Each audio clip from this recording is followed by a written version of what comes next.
G'day champions, it's Stuart Stone here from Health and Fitness Over 40, and today we're going to examine the statements of one Ashley Graham. If you don't know who she is, she's one of the top 10 highest paid models in the world right now, and shock horror, she wears size 16 to 18. So she's on a crusade on behalf of the people who are told they're too fat, ugly, and unhealthy. And what we're going to do here at Health and Fitness Over 40 is we're going to examine some of her statements and see whether they hold up to the scrutiny of the scientific research. So do her statements have merit, or is she just trying to offset fat shaming and unhealthy behaviors? So let's have a look at the article and then let's check out the science. Okay, before we get started, we've got a warning. So before watching any further, please be advised viewer discretion is recommended for this video. This video contains images of fat people, skinny people, beautiful people, ugly people, supermodels, sexy people, healthy people, unhealthy people, direct language, science, and truth bombs. Oh yeah, and some memes. So if any of this is likely to offend you, you little snowflakes, please stop watching now. For the rest of us, let's get on with it. So Ashley Graham, standing up for those who are told they're ugly, fat and unhealthy. So who is Ashley Graham? She's one of the 10 highest paid models in the world, and she wears a size 16 or 18.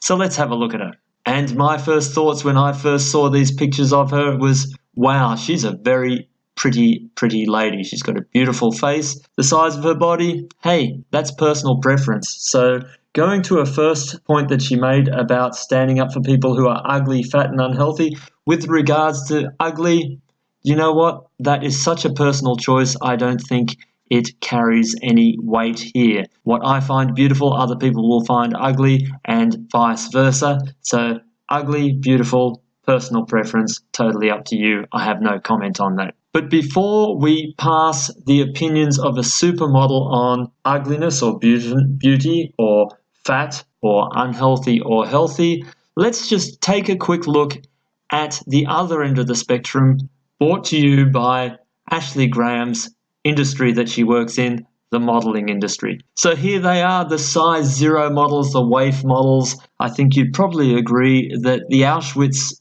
concentration camp look is not a healthy one. Yet these people were paraded out by the modeling industry as something to aspire to, I guess, in some ways. I don't know what they were thinking when they did this. But if we can all agree that this is unhealthy, well, then the other extreme of obesity, I think it's fairly common sense that that is also unhealthy.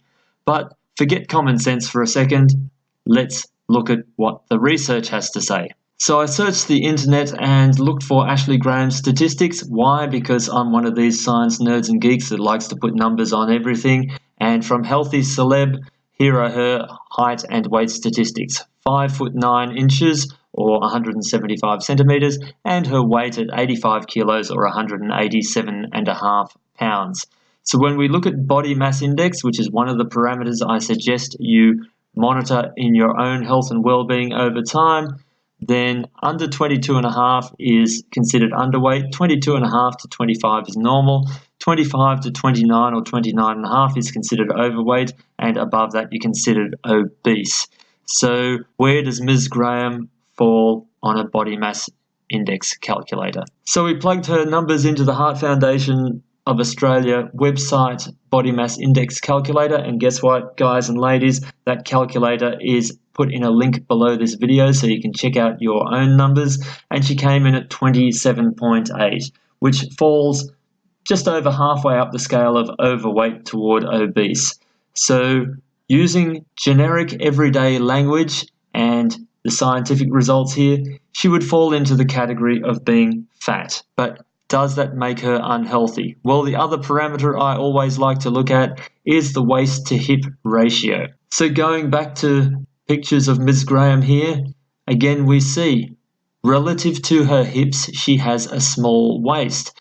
So probably her waist-hip ratio is going to be quite good. So after another internet search, and I went onto the imgmodels.com website, we found her other statistics and numbers. So waist circumference 33.5 inches, hips 46.5, and that gives her a waist-hip ratio of 0.72. So when we look at women, anything below 0.8 is very good or low risk for various health issues, and in men it's 0.95 or lower, just for completeness.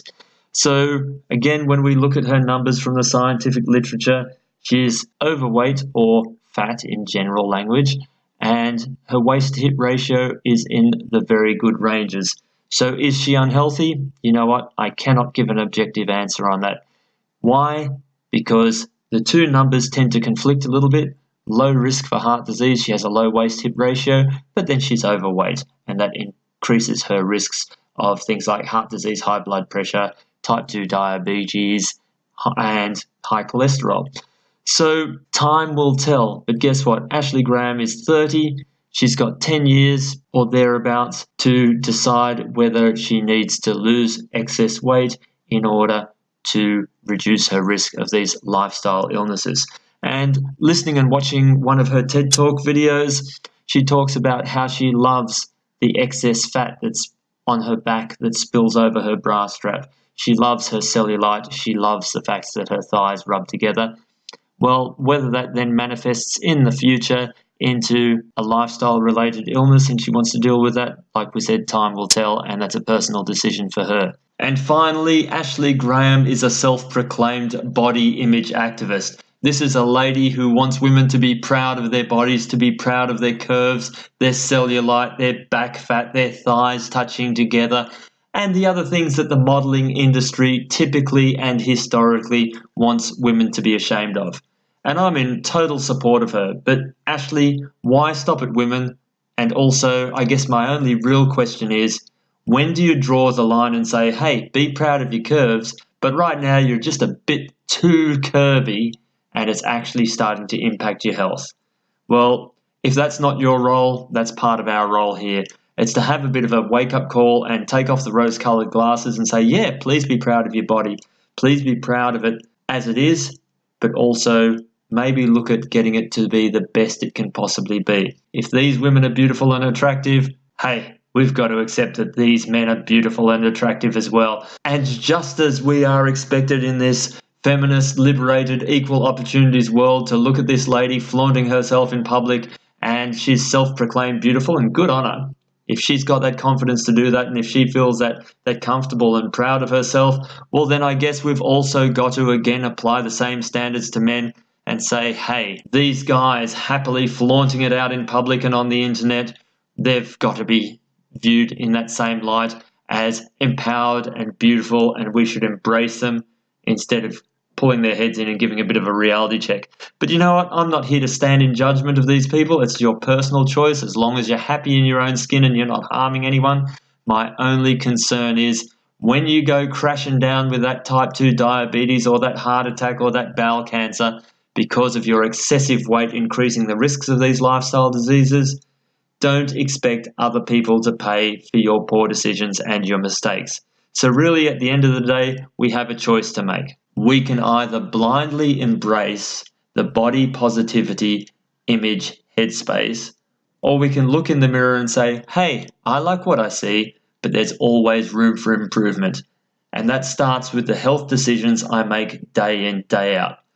So if I want to A, love my body, and B, enjoy good health for the foreseeable future and beyond, I've got to make some conscious choices and take some responsibility. Number one, eat 80% natural. Ideally, I would say eat 100% natural foods. That means cut processed foods. That means cut out foods that are in packaging. Cut out refined sugar. Cut out all your extra and all your aspartame-based artificial sweeteners. In fact, they're worse for you than cane sugar. Just get raw cane sugar if you want to use it. But more importantly, just eat fruits and vegetables and get natural sugars out of those natural plants.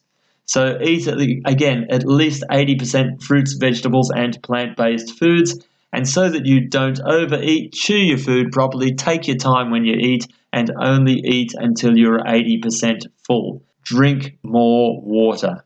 Now, yes, you may need to get a water filter because there's so many pesticides and pollutants and hormones and whatever else in our water supply these days. but get a water filter and drink more water. Aim for 1.5 litres to 2 litres a day. That's half a gallon. Okay, cut out the pop, cut out the soda, cut out the soft drinks. Then exercise more. Walk for 30 minutes or more a day. Get outside, get some fresh air.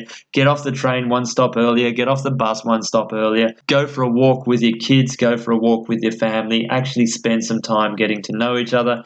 And as you get more and more used to that and your fitness improves, and look at high intensity interval training. You don't need a gym. You can do it in your own home. It only takes 15 to 20 minutes a day, and the results are outstanding for the effort that you expend. Now, high-intensity interval training doesn't mean you have to go out and sprint at Olympic record pace. It means high intensity compared to your current level of fitness. And that's something we're going to talk about more in future videos so that you can get your head around this and take control and responsibility for your health and well-being.